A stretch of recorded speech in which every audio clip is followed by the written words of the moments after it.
மாண்பு முதலமைச்சர் அவர்கள் உட்காருங்க. உட்காருங்க உட்காருங்க. மாண்பு முதலமைச்சர் அவர்கள் உட்காருங்க. உட்காருங்க. உட்காருங்க உட்காருங்க. இருங்க.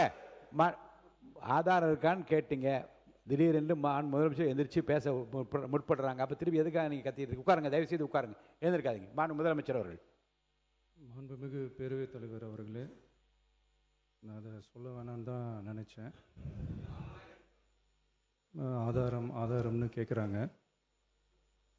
ஒரு 1 வீக் பேக் மாண்புமிகு நிதி அமைச்சர் பேசும்போது ஒரு 3 டிபார்ட்மெண்ட்லேருந்து ரிவ்யூ பண்ணி அந்த ஃபைல்ஸ்லாம் என் டேபிளில் இருக்குன்னு சொன்னார்.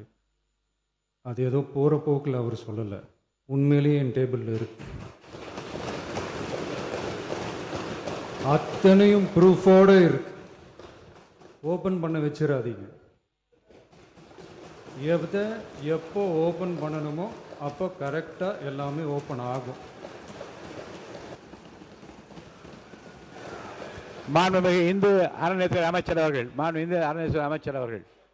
மாண்புமிகு பேரவைத் தலைவர் அவர்களே, நம்முடைய மதிப்பிற்குரிய அண்ணன்கள் எல்லாருமே பேசுங்கன்றாங்க.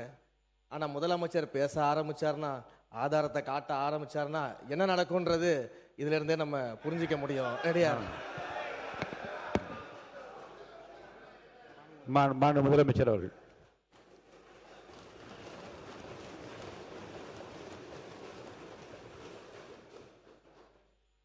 மாண்புமிகு பேரவைத் தலைவர் அவர்களே, மக்கள்கிட்ட எப்போ பேசணும், என்ன பேசணும், எப்படி பேசணும் எல்லாம் பேசிட்டு தான் அன்பாக ஆசையாக எங்கள் எல்லாரையும் கொண்டாந்து உட்கார வச்சுருக்குறோம்.